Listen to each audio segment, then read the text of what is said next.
Në Shqipëri po krijohet çdo ditë më shumë ndjesia se burgu nuk është më vend ndëshkimi, por një territor paralel pushteti. Një botë e mbyllur, që teorikisht duhet të kontrollohet nga shteti, por që në praktik duket se kontrollohet nga paraja, lidhjet kriminale dhe korrupsioni. Pamjet, denoncimet dhe skandalet që dalin her pas here nga burgjet shqiptare tregojnë një realitet tronditës.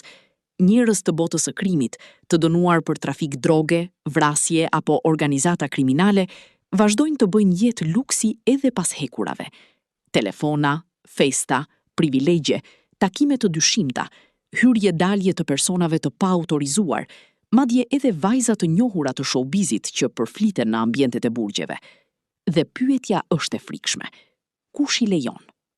Në një shtet normal, burgu është fundi i privilegjit. Në Shqipëri, për shumë prej të fortëve, duket vetëm ndryshim adrese. Kelit janë kthyer në zyra operative. Nga aty jepen urdhra, bëhen pazare, kontrollohen njerëz jashtë, ndërtohen aleanca dhe vijojnë aktivitetet kriminale. Ndërkohë, qytetarët shqiptar paguajnë taksa për të mbajtur në sistem individ që jo vetëm nuk rehabilitohen, por vazhdojnë të ushtrojnë pushtet edhe nga burgu. Dhe ironia është therse. Një iri i zakonshëm që futet në burg për një vepër të lehtë, përballet me mjerim, frikë dhe kushte njerëzore.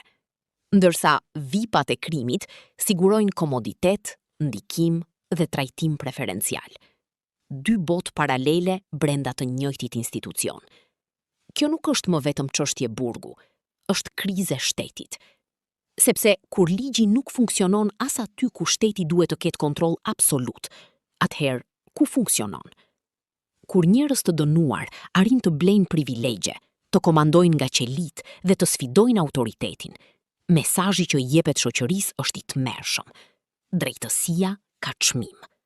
Shqipëria po përballet me një deformim të rrezikshëm të rendit. Burgjet nuk po izolojnë krimin, por në shumë raste po e menaxhojnë atë. Dhe kjo krijon një perceptim shkatrues për qytetarët, se shteti është i fortë vetëm me të dobtit. Institucionet reagojnë zakonisht vetëm pasi skandali shpërthen publikisht. Pezullime, hetime, deklarata standarde.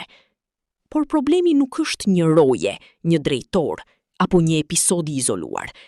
Problemi duket sistemik, sepse nuk mund të futet luks, telefon, ndikim, vizitor të dyshimt, apo favore në burg, pa një zinxhir të tërë njerëzish që mbyllin syt. Në fund mbetet një pyetje që po e bëjnë gjithnjë e më shumë shqiptar. Kush e drejton realisht këtë vend? Institucionet apo paratë e krimit?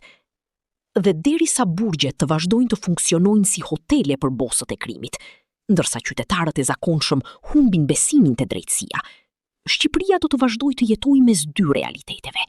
Një për njerëzit e zakonshëm dhe një tjetër për ata që blejnë gjithçka.